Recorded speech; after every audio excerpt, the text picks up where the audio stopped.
good morning, and welcome to the original Loretta Brown Show, radio to open the heart, heal the soul, and awaken the consciousness. Benny, what is the mood temperature today? Well, outside it's amazing, and even inside my studio, it's not as amazing, actually. It's warm, and I don't like it. Oh, Because okay. I think we have a little technical problem. It's actually 78 in my studio, which is not appropriate. Oh my goodness.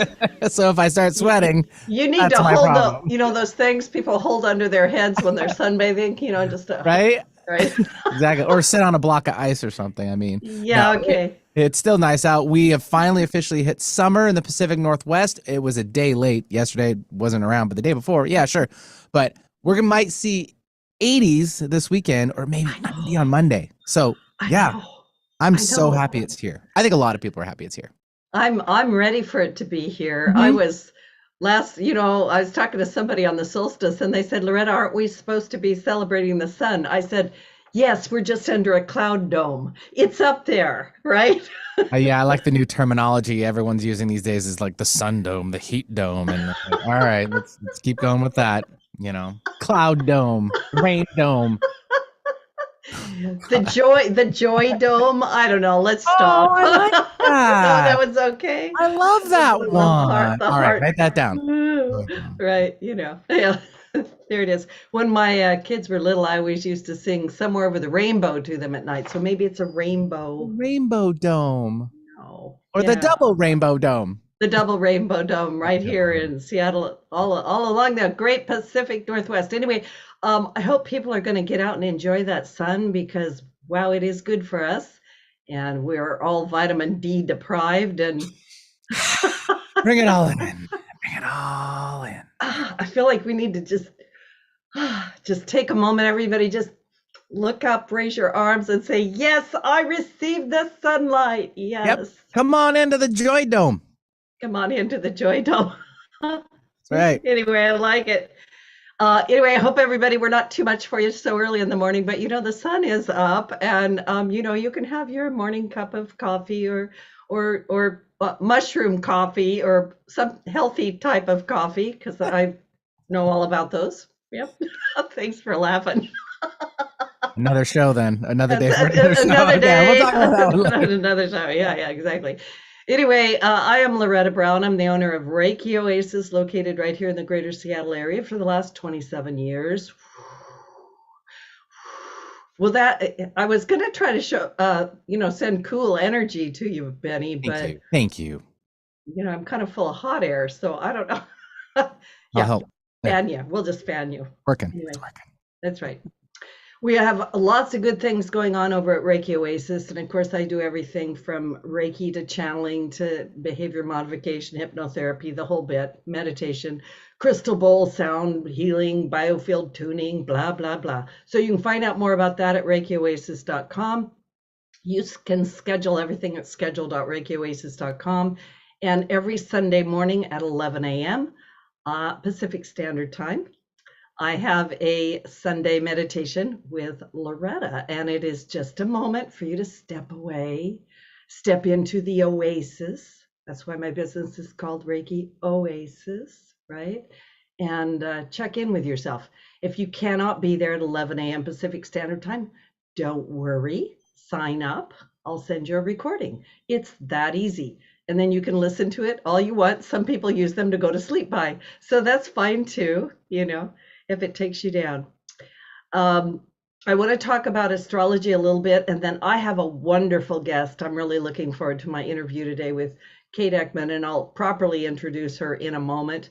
But we've got so much happening, I have to mention it. So, welcome to the season of Cancer for those of you in Western astrology and the other side of the summer solstice, although the season of Cancer, the crab, don't get carried away by that, and the summer solstice all happened right at the same time. The Cancer crab was a fearless protector of the seas, and whenever his fellow sea creature friends were in danger, the crab was there protecting them, standing up for them, and being loyal to them. One day, the crab was crushed in an effort to protect one of its sea friends. In honor of its bravery and loyalty, the crab's pieces were scattered into the sky, forming the many twinkling stars of the Cancer constellation. And whenever we look up to the constellation of Cancer or we enter the Cancer season, it is our reminder that we too can be loyal. We too can stand up for those that we love. And we too hold the same strength and bravery in our hearts. The crab quite often says it's got a hard shell on the back and a very soft underbelly where the heart is. Aw, yeah. So the crab is not the largest, biggest, or most dangerous creature in the sea. It is not really an animal that we think of when we hear the word protector. And yet, despite its outward appearance, the Cancer crab was all of those things. So if you're feeling small, unworthy, or unfit to handle something that's unfolding in your life, this season of the Cancer crab is your time to shake off your fears, shake off your insecurities, and connect with the power of your heart. The crab gets its strength and its fierceness not from its physical body, not from its knowledge, but from its heart. So as our heart expands and as we connect with the love that we are and the love that surrounds us, we too are able to find our courage, our compassion, and our strength. We too are able to stand up for ourselves, for our loved ones, and for the life that we desire and deserve. So Cancer season started with that summer solstice, a wonderful day to celebrate the abundance and the healing powers of Mother Nature and the cycles that we find ourselves in all of the time. I think it's important to remember that life is cyclic. Our moods are cyclic. Our ups and downs. Well, there you go, right? And so Cancer season is going to be busy. We have a Cancer new moon. We have a Neptune retrograde, Chiron retrograde. Chiron's the great healer, right? We have the second supermoon in a row in Capricorn, the hardworking sign of Capricorn, and the opening of what's called the Sirius gateway, where our sun aligns with the fixed star Sirius. Sirius is known as our spiritual sun, so it's an important event of the season and brings us into direct alignment with what is your calling, what does your heart want to do, what is leading you forward. My guest is going to help us step into that a little bit more. So we also have an alignment of Uranus with the North Node, a slow moving energy that will peak by the end of July and go through August. And pay attention to this. It's a little predictive. At the end of August, end of July, going through August, there's a very rare and unsettling planetary alignment that can trigger powerful events and awakenings. This energy is here. Many people have predicted it and prophesied it for a long, long time, and we're here. We're the ones, right? So in Vedic astrology, Mars will be in Aries from June 26th to August 10th, and moving into the nakshatra of Ashwini, the first of 27 nakshatras for those of you into Vedic astrology. And I did have someone send me an email thanking me for my occasional mention of Vedic astrology. Ashwini is fiery, volatile, impatient, and impulsive. This nakshatra is ruled by K2, so we need to make sure we do not deteriorate during this time into anger, violence, or war. Remember, we are always greater than these things. We are always at choice. Mars then moves into Bharani, the nakshatra of birthing or breakthroughs, around the end of July. And this could bring the energy everyone has been waiting for that will finally blow things open. I kind of feel like there's a little bit of steam pressure going on with people. And so, it's a call to be our greater self. This nakshatra is ruled by Yama, the god of death, but it is also ruled by the star Venus. Oh, the birth of Venus. Aphrodite, love, the feminine. So remember that death and rebirth are always happening on our planet. They are part of that cyclic existence. And so instead of falling into fear, my advice, focus on the energies in the sky as simply opportunities to evolve us forward into who and whatever it is that we really came to be. And more than anything, it's time to bring your gifts to the world. So on the back of that beautiful energy, because there are no mistakes, I have wonderful guests today. Her name is Kate Eckman. Some of you might be familiar with her. She's got so many accolades and lists, Kate, I don't know where to begin. But Kate is the author of a wonderful book that I wanted to talk about today called The Full Spirit Workout.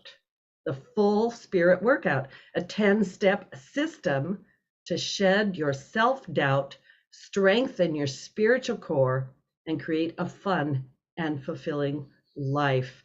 Kate is also a Columbia University certified executive leadership coach. She leverages her experiences as a well-known communications, performance, and mindfulness expert, accomplished entrepreneur, and an elite athlete to equip leaders. That could be us. That could be you. You could be leading your home, leaders with the tools, methodology, and energetic boost they need to excel. Kate's work is rooted in neuroscience, positive psychology, and whole person coaching techniques. She's passionate about mindfulness practices for both brain and body health. Kate's a meditation teacher and a course creator for Insight Timer, the world's #1 ranked free meditation app. Thanks and welcome to the show, Kate. Thank you for taking time to be on our show today. Loretta, Benny, thank you so much for having me. It's my joy to be here. And I loved what you just said in the beginning. I was soaking in every word. So thank you for that. Especially I have my moon in Cancer. So I was really resonating with the crab and living from my emotions and heart and intuition, for better or worse. Oh, then you're really being called forward right now, aren't you? Yes. Yeah, your heart's activated. I can feel it. Yeah, that's the way this happens. Thank you so much for being on planet Earth and sharing your absolute brilliance with us, and also your vulnerability and putting everything out there, right? Like, I totally appreciate that.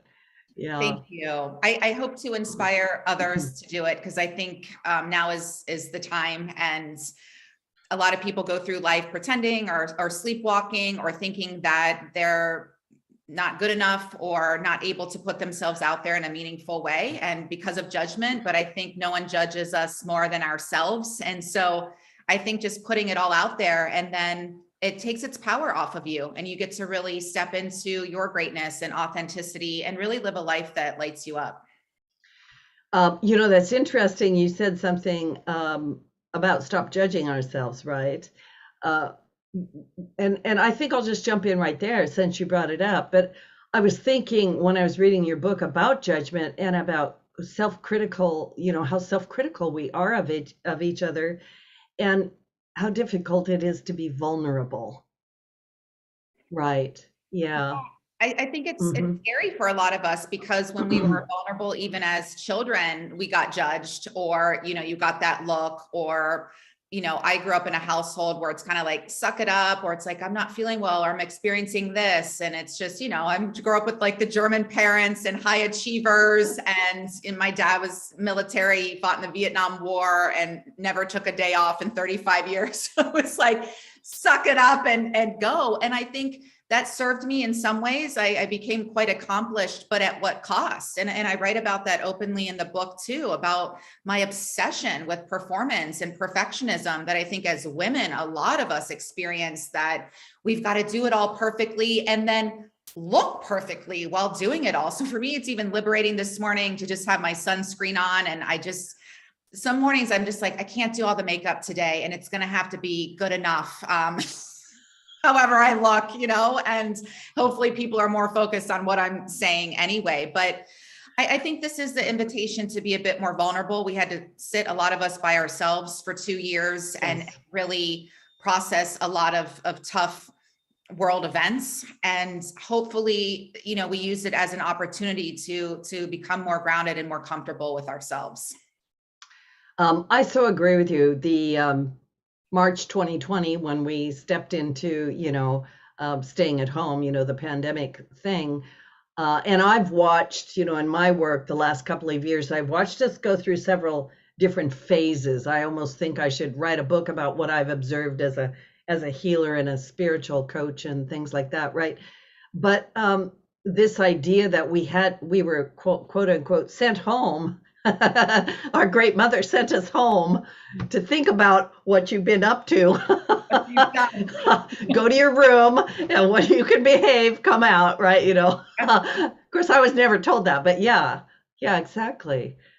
So this idea that we have to stop or slow down, I think you talk in your book about sitting still and staring or something like that. Could you talk more about that?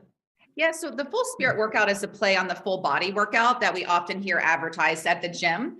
And with the gym and working out, we got to, and our culture is all about stress and grind and hustle and make it happen. And so this is a more counterintuitive approach, but it actually is the path to success, where it is more about stillness, and it is more about slowing down and being more intentional. And we're not grinding and trying to make anything happen through force or control. Rather, we're becoming the men and women who can actually achieve our cherished goals, and we're allowing things to come to us. And when you do the full spirit workout exercises, you become that person that gets the phone calls and gets the opportunities and meets the people. As Martin Luther King Jr. said, on your journey, mighty companions will join you. And in this book, my life has been the proof, where now things, I think a lot of times people even say, how'd you get that job? Or how'd you meet that person? Or how did that come about? And I've done all of the inner work. And so I put myself in that position where my instrument has been fine-tuned, where I'm just an energetic match for these opportunities and these relationships. And so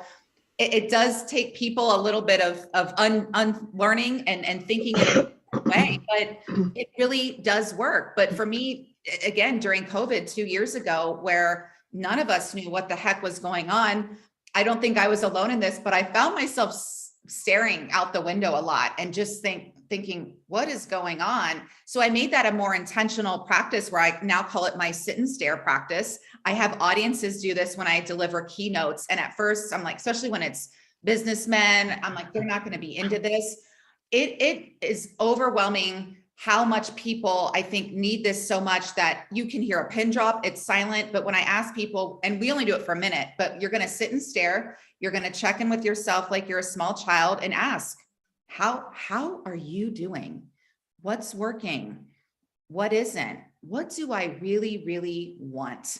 And don't let your mind answer, let your heart. So let that crab and Cancer, let your heart and your intuition answer. And I think a lot of times people are surprised by what comes up, because when we allow ourselves to just even indulge in, what do I really want? Not what society wants, not what mom and dad, not what's going to make the most money, but what do I really want? For me, the answer was everything I say that I don't want. So giving ourselves that time and permission to really block out and tune out all the noise and listen to that wisdom that we oftentimes ignore or block out because we're too busy trying to make things happen. I love what you just said. I was talking to a client yesterday, and actually to my temple group on Saturday, about the three gunas, right? Like, we have these energies that come in our life, and it isn't all just do, right? Go, go, go, go, go. Like, if that's all that we are, we're missing the other two aspects of the life, right? And one of those aspects is silence, right? So this, I just love this. Seeing that in your book, the Buddhists have a meditation practice called sky gazing, right? Sky gazing. Yeah. And it reminds me of that concept. And I'm probably an expert sky gazer or sit still and stare gazer, right? But yeah, during the pandemic and during any time, to be able to just stop, right? And catch up what's going on with you. So my client yesterday, I was saying, do you ever just do nothing? And she said, what? Foreign concept for people, especially in our culture. And it's sad. I even just went on this, I'll put it in air quotes here, vacation, and it was more exhausting than my packed work days. And it was a family trip for my father's 80th birthday. And the scenery was stunning and spectacular. We were in Banff and Lake Louise and Alberta, Canada. And I highly recommend visiting that part of the world. But I looked around and I was on this tour group, which I never do, with a tour guide. And it was just constant information and noise and talking and doing. And I had a moment, I'm like, wow, here I am on vacation. I almost had a little bit of a breakdown because it made me sad that our culture, no one can sit still for a minute. And we have to be constantly bombarded with information and activities and tasks. And what that says to me is that we're not comfortable with ourselves. And I get it. People have FOMO, and I'm only going to be here once. I want to see all the things. But the best part of that vacation for me is when I didn't show up on any of the things. And I sat by myself in silence, like you said, and just listened to the river or the creek or the birds, or I had bears walking by and I stayed away from them. But that's a whole other story. But no selfies with the bears. Okay. My brother took some stunning photos with the bears from a distance, but that's where I'm in my element. And I think just watching them, or I think there's so much wisdom to sit and watch nature, that the flowers aren't competing. The clouds aren't up there like, I'm going to try to outshine the sun today. The clouds have their purpose. The sun has its purpose. And everyone just gets to be in all of their glory, and they grow on their own time. There's no agenda or force. We know that. And then when you don't respect nature, you're at the effect of that consequence. So I invite everyone, if you're not already doing it, to make this a daily practice where it's just as much as eating and sleeping, that even if it's 1 minute a day of just sitting with yourself and checking in. And I promise you, all those things that you're working so hard to achieve and accomplish will happen easier, and they'll come much more naturally and organically. And they will be in a place of flow rather than force or control. So I know that a lot of people, because I will say to people, okay, so now let's just take a breath and whatever, and be quiet, right? Like stop everything. And it's like the minute I say, let's take a breath and go into our heart, they're already thinking. They've already jumped back up, right? So what advice can you give people? How do we get out of our head? Yeah, it is. I think it's the conscious. I think, first of all, recognizing that you're doing it. I'll sometimes even say out loud to myself, you are obsessing, or you are spinning out of control, or you are really judging that person. Oftentimes it's myself, or you are really worried about, you stood up for yourself, you set a boundary, and these people don't like it, or you're experiencing some discomfort there, or they may not like you, and being okay with that. So I think first it's acknowledging that, hey, I'm going a million miles an hour. I'm not slowing down. I'm not present for my children. I'm not present at work. I'm judging myself. Acknowledging it. And then, in a place of grace and compassion, okay, what do I want to do about it? And for me, it's like, all right, I'm going to have to let down 10 people by standing up for myself. And I saw something recently that said something along the lines of, every time that you care more about what other people think, I'm paraphrasing, and worry about people liking you, you start liking yourself a lot less. And I think we've all experienced that. And then when you're making decisions from a place of, I don't really like myself, you're going down a whole other path than, I love myself so much. There's that quote that says, sometimes love says no. And so it's saying, Loretta, I love you. I want to be at your wedding more than anything, but it's going to really negatively affect my mental health to fly across the world right now and only be able to spend 2 days there or whatever. And I want to be at your wedding, and you're probably already married. So that was a silly, bad example, but I think and then making the conscious decision, once you're aware, from taking it from your head and just even feeling yourself energetically, like moving it down to your heart. It's not a huge space here. And then be in your heart. And then what I do is, all right, how am I going to put this into practice? And then moving it down into your hands, where you implement it and take action. And that's when you say, okay, I'm clearing my schedule the rest of the afternoon, and I'm going to take some time off because I'm not feeling my best right now. And if I don't have my health, none of these other things even matter. Oh, wow. I just want to jump up and down with what you just said. I feel like it's hitting the nail right on the head. It's absolutely right. So I'm just going to rephrase back, and please, you can talk all you want. It's wonderful. So if I'm so busy that I don't even know what's happening with me, how can I possibly choose me? Number one, right? How could I possibly choose me? And how could I even know what I want? right? And so if I can tap into that, and I love what you said, bring it down to the heart and then bring it to the hands. Oh, I love that so much. Oh, I thank just, you. oh, yes. I think Yeah. everyone can go for a walk though, right? Or like my brother just came to mind as you're talking, and he's one of the hardest working, most brilliant people I know. And he's a doctor and he's got a wife and 2 kids, and he's very busy. And I challenged him with some of these things, and he loved my book, not just because I'm his sister, but I think I gave practical tips and tools, and really made it for all learning styles, and what's your fancy or pleasure with learning. But I think everyone can take a walk. And so, or people have to walk the dog. And rather than just the mindless, like the dog's got to go to the bathroom, got to get the dog in and out, it's being intentional even with that walk. And I call these walking meditations. And one of my favorite questions to ask myself is, if you take away money, what other people think, geography, anything like that, all those externals, what do I really want? And let your heart, not your head, answer. The answer is going to come almost instantaneously. Listen, don't block it, don't control it, don't judge it. And I did this for myself. And the answer that came up is the opposite of what at the time it was, I'm this bona fide career woman, work, work, work, marriage, kids, what, don't care. And when I did that, the answer that came immediately from my heart is, I want to be a wife and mother. And I just started sobbing, because it's everything I say that I do not want. And I was shocked. And so this exercise works. Yeah. And then again, it's bringing it from the heart to the hands.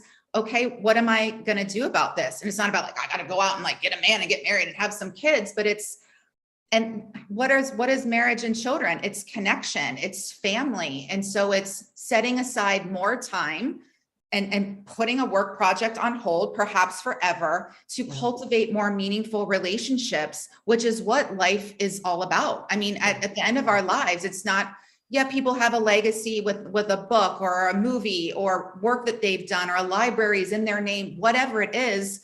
But I hope people say, she was such a lovely friend. She was always there for me. I loved being her mother, right? As opposed to, she accomplished these career things, which are important, but this is much deeper than that. Well, I sometimes, like I say to people, like, these are all the things that I've done, but it's not who I am, right? It might be an expression of who I am, or the gifts that I want to give the world, or the service I want to do to help relieve the suffering or something. And you're the same way. But at end of life, people often tell me, I'll say, what was the most wonderful thing? And they'll say, well, it was that sunset holding hands with the one I loved. It was the grandkids giggling. It's these things. Yeah. I think, Loretta, the proof in the pudding for me was I was, and that's what led to the writing of this book. I was achieving all the things. I was accomplishing all the things from the outside world, had it all, had all the shiny objects and everything. And this is what a lot of my clients too, but lacking in fulfillment or meaning. And I think losing, the love of my life and another dear friend to suicide in 1 year, it shook me to my core, and it really made me make different decisions and look at life and myself and how I was choosing to live my life much, much differently. And, I kind of lost what I was going to say, because I just went into that space in this moment at a pharmacy when I was having a panic attack in Midtown Manhattan that I write about in my book, just being in so much pain. And I think a lot of people have recently experienced that. So what I was going to say is, when I accomplish these things, and I think we've all experienced this, you get the thing you want, whether it's the new car, the new house, the relationship, the money, and you're really happy for 15 or 20 minutes. And then it's on to the next thing and the next thing and the next thing. And I'll experience it for myself. I'll do like my dream job, and I come off set and I almost feel numb. And it was great. And it was, the energy, it's my skill set. So there's joy there, but it doesn't really move the needle in my well-being. What moves the needle is, like you said, it's the screensaver on my phone, that overlooking Lisbon, Portugal, with the sunset and the good food and the glass of wine and a friend, or, being in outside of Seattle on the mountain and just like sitting with the snowy mountains and like hearing nature speak to me. it's all of these things that are free. I mean, yeah, you have to pay to get there, but sitting in nature or being with a best friend or being there for someone, laughing, that's what moves the needle in our well-being, the acts of service and kindness and expressing gratitude for our loved ones. It isn't the nice car, which, and I love nice cars, but it doesn't move the needle. It just, not just me, but it's like study after study in science. Yes. I'm so with you. Yes. Yeah, I get it. I totally get it. We're going to take a station break, which seems difficult right now because I'm in a heart space with you and I can feel it. But please don't go away. My beautiful guest today is Kate Eckman, and all of her beautiful heartfelt energy is here in the room with us, in the space with us, in the world with us. And her book, The Full Spirit Workout, a 10-step system to shed your self-doubt, strengthen your spiritual core, and create a fun and fulfilling life. And of course, we go through life to get there. So don't go away. We'll be right back. We're going to get deeper into some of the things that she just said, because I'm going to pull them out. All right. All clear and still live on YouTube. I'm having trouble not crying, Kate. Oh, but that's good. I know, me too. Yeah. And then I just go into that and then I'm like, and we're focusing back because you're speaking live. And I'm like, oh yeah, what I was going to say is. Yeah, I think it's all good. I can feel that your message is coming through, and that's the whole point. As professional women, I can so relate to everything that you just said. And there's always this balancer between the professional life, which, gives a lot of this and a lot of that. But at the end of the day, you go home, right? Yeah. Yeah. And what is there? Are you just going home and throwing, cabbage in your mouth, sleeping and getting up and doing it again? Or is there something else that's in there, right? Yeah. And the connection with ourselves and others, as opposed to just doing the thing. And it's weird because, again, that's why my book is counterintuitive, and we have to go against our training in society, because I did all the things, many of us do all the things society says is going to make us happy. And I'm like, but I don't feel happy. Exactly. But then society says nothing about sitting alone in nature. But then I go sit alone in nature and I'm like, this is pure joy. And I'm hearing, that's why I love that you're telling, I'm getting these divine downloads that turn into articles and books and, songs and posts and things like that. And I think that's what was disappointing about this nature trip is I'm like, I just want to tune into that divine wisdom and get that guidance and inspiration. But it was too much like tour guide talking at me the whole time that. And I didn't bring you ladies back, so hang tight. Okay. And all of these spirit voices rule the night. Oh, thank you, Betty. It's always the best music. Thank you. I just want to listen to music today. Kate, let's just go and listen to music somewhere. Live music. I love it the best. Anyway, welcome back to the original Loretta Brown Show. I'm Loretta Brown, owner of Reiki Oasis, and my guest today, Kate Eckman. I want to remind everybody, these shows are archived. You can download them for free. You can listen to them all over the place. You can find them at KKNW 1150 AM archives for the original Loretta Brown Show. We're on iTunes, Podcast One, Spotify, and all kinds of other places. And feel free to listen to the hundreds and years of shows. There's great people in there, and it's all there for you. Before the break and during the break, Kate and I were talking a bit about how busy we get in our lives. And during the break, we were talking about, that balance between professional and personal life. And also, you said something, and you didn't quite say it like this, but I want to say it into the space because I want to talk more about it. We do have this idea that was given to us once upon a time that maybe we're not good enough, or that we have to strive in order to be barely acceptable. And nobody says just go to the woods. So speak more about that. And before I let you talk, because I'm a gabber, I'm loving this conversation. I walk every day and I have my trees and they're my friends and they have names. They've introduced themselves to me. And I always tell people nature is our great healer. And if you need to find your balance, go to nature. But I want you to talk more about that and then just get more into your story of, you mentioned that you had a couple of friends who committed suicide. So please jump in there anywhere. And I know that's a lot. Yeah. And thank you for that. As you were talking, I'm thinking of advertising, and especially as women and a culture that is absolutely obsessed with what we look like. And I think of all the advertising, it's like, take this, wear that, do that. It's just, and I love products more than anybody, but it's everything. You're not pretty enough. You're not skinny enough. You're not this enough. You're not that enough. And like all these products that you need. And there's no advertising that's like, you want to feel more successful, powerful, productive, creative, enjoy, and love. Take a walk in nature. Where are those messages or advertising? First of all, it's free. You're going to get the creativity. You take that walk, you're going to feel energized, get the endorphins flowing. You're not out there on the walk to have a six pack. You're out there to connect with yourself and nature and the divine. And so I think whatever you're hearing from society, perhaps start doing the opposite.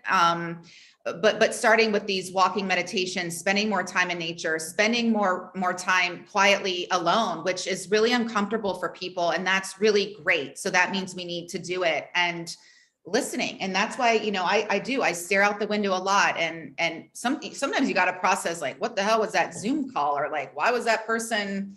That was interesting. And I think getting more curious rather than judging or being anxious, curious, or like, wow, I'm feeling really triggered right now.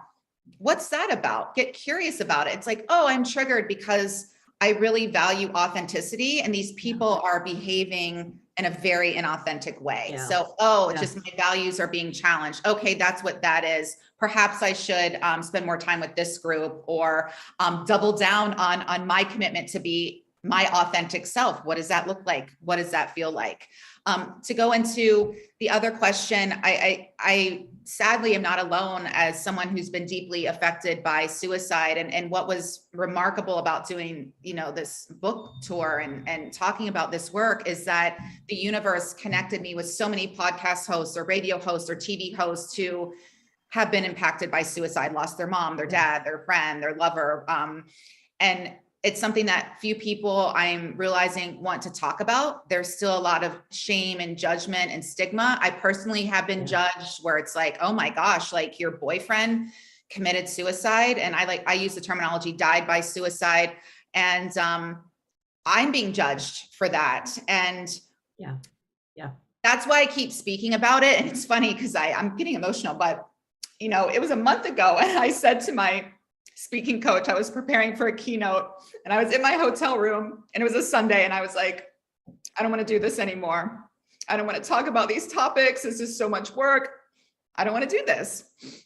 And then on Monday, it's a husband and wife team, Amy and Michael, and they gave me permission to have fun. And I thought, fun, like what a concept, fun while talking about these heavy topics.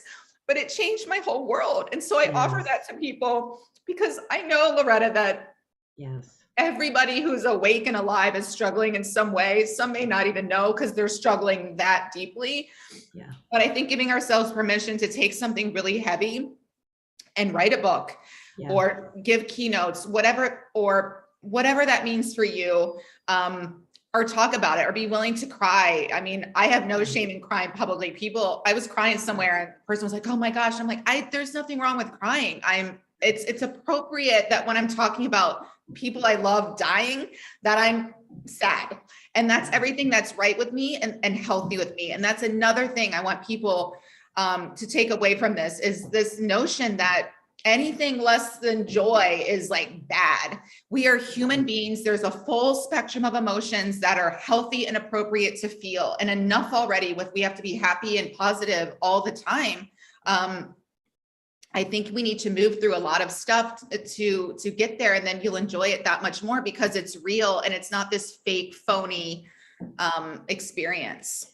Wow, thank you so much for that. I'm such a proponent of everything you just said. We have the right to feel any emotion at all. We have a palette of emotions, And we were taught, okay, we don't show strong emotion in public, or we don't cry, or we don't get angry, or we don't, whatever. But we do. And I think once we can give ourselves permission to be with it, to feel it, then we can decide what to do about it. You mentioned in your book how you were so stressed out. You were working, stressed out, and you went to this doctor who prescribed an antidepressant for you, I believe is what it was, right?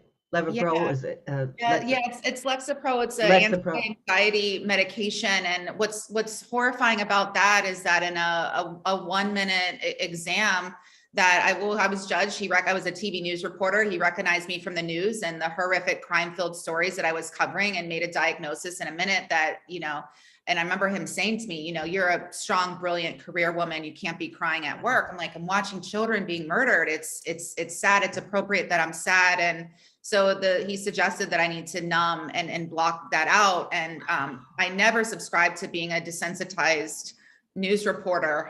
We're not allowed to be a part of the story, and I respect that, but I'm never going to be unaffected by really horrific things that I'm seeing and witnessing and writing about. And but was put on that medication. It was like to take the edge off. And what I realized through my story and my journey and my spiritual practices is that the edge is where life gets really juicy. And this notion that we're too precious to not have a sleepless night, or that, losing a loved one, losing a job, losing our money, going through loss.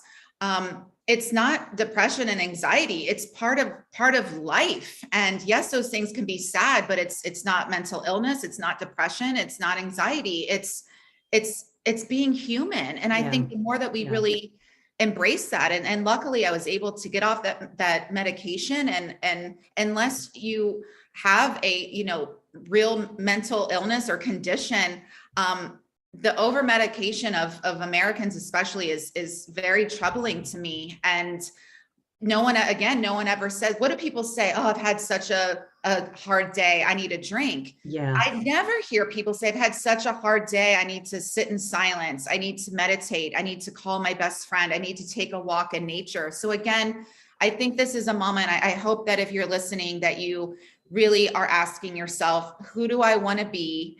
What do I really want? And what are some tools to get there? And I will tell you, my book has so many tools, and I hope you'll give it a read, because it has the exercises, the Coach Kate check-ins, the meditations, the journaling exercises, the stories, really something for everybody. Yeah. And there are tools and resources and people out there who care, and there is a different way of living. And it's kind of cool to do things against the grain. Let's be a status quo disruptor. Let's be a visionary, as opposed to just going through this programming that is so toxic. Yeah, and thank you for that. I really believe, and one of the reasons I wanted you to bring this out is that I mentioned earlier in the show that I have really watched mental health deteriorate. Suicide rate is rising. Especially through the last few years, when people feel hopeless, or they're overwhelmed, or they don't know where to turn. So I'm going to just say once again, get Kate's book, The Full Spirit Workout. It's actually executive coaching in a book.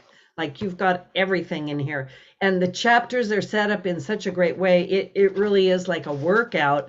But don't get turned off by that word. It's okay. This is internal. She doesn't have you doing sit-ups, although maybe you should do those, but Loretta. But anyway, but it's wonderful things like, building emotional muscles, stepping up your spiritual stamina, things like this.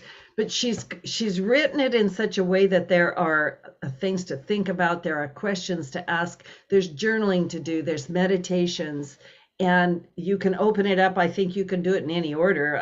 I kind of have fun just opening something and see what pops up. But really, there is help out there. You don't need to be floundering and losing it. You don't need to be sucked into a dark hole.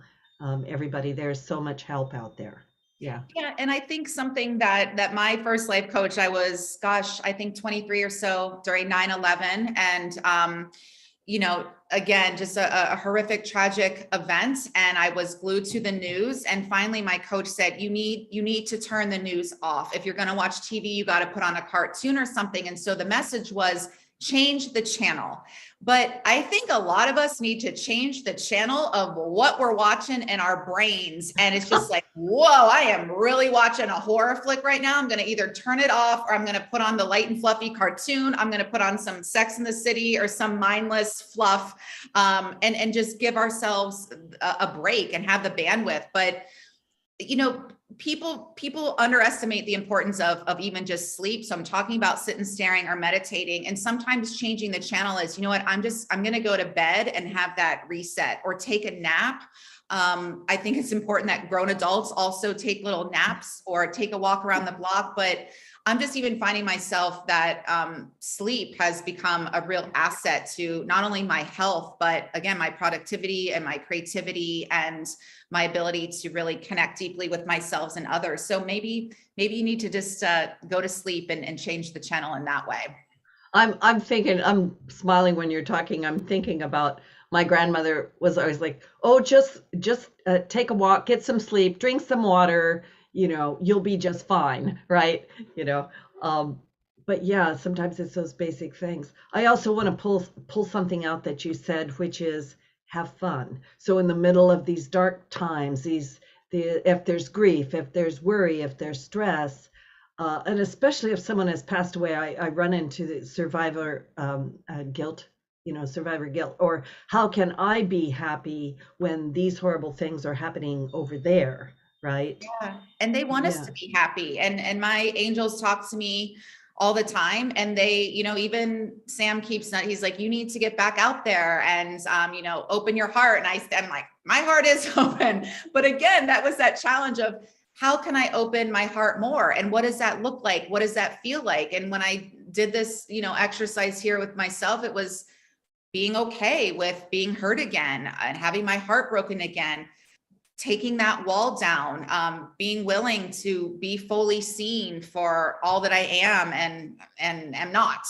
quite frankly, and just being so comfortable with ourselves. And that's why I love this book as a resource. It really is a life resource tool that you can turn to again and again. I'll have moments and I'll open, especially step 7, which is, that quote that came to me when I was quiet and I had just had another rejection and I was fed up and looking up at everyone like, what? Like having some choice words for people upstairs, not my neighbors, but God and my angels. And, but then being willing to listen. When you have some choice words for God, get quiet and listen, because he has an answer. And I heard the beautiful words, being okay if it happens and okay if it doesn't, is a very powerful place to be. Meaning that's just the ultimate act of surrender. And if I get this book deal or job or relationship or money, great.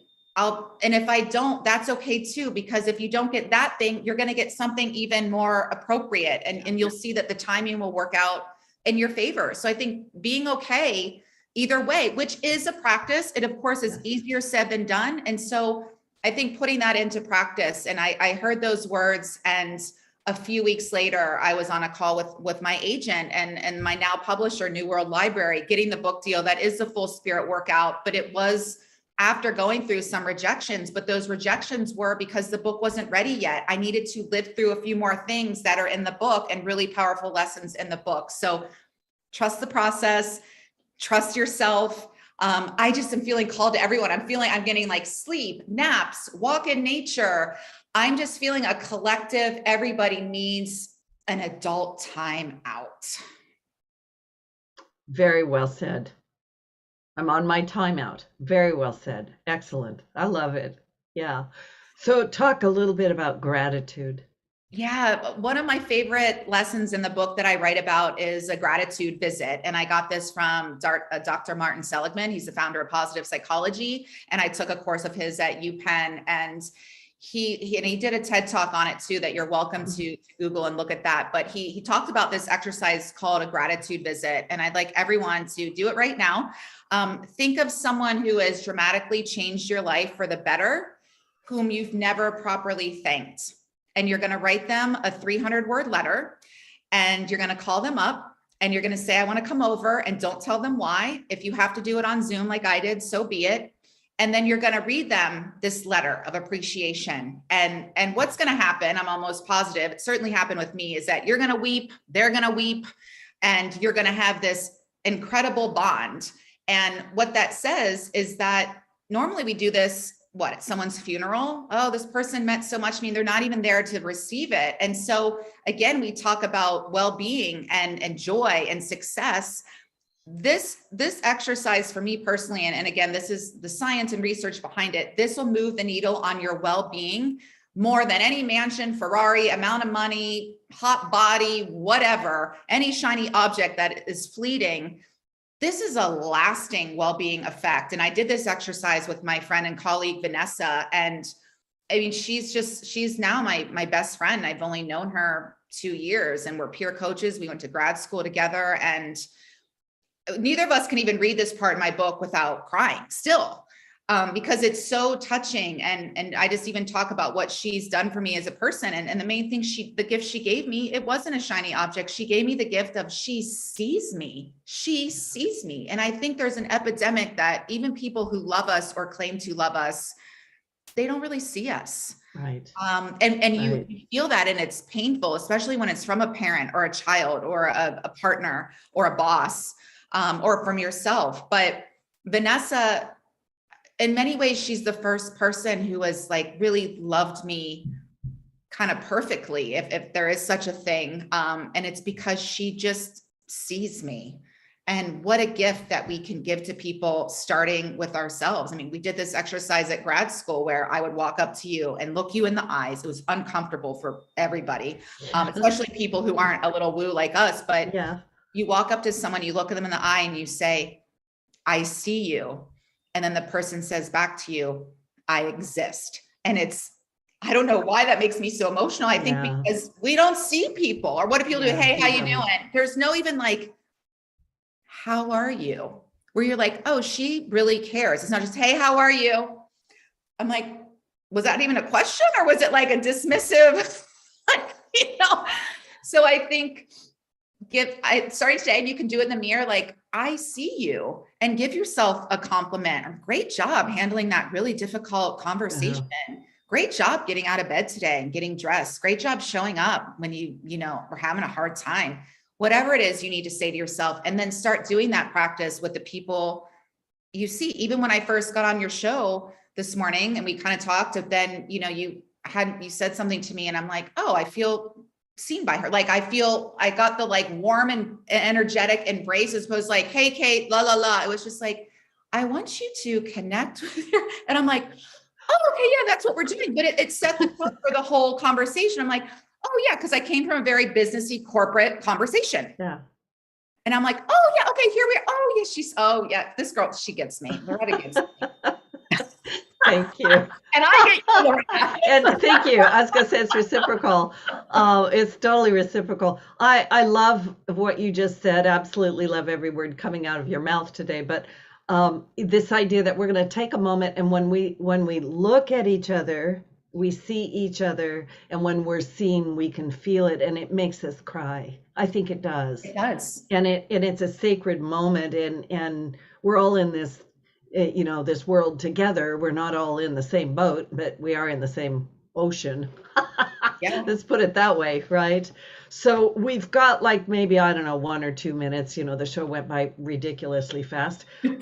How do people find you, find your book, and what words of wisdom you have to say to the people for life coming up? What's coming?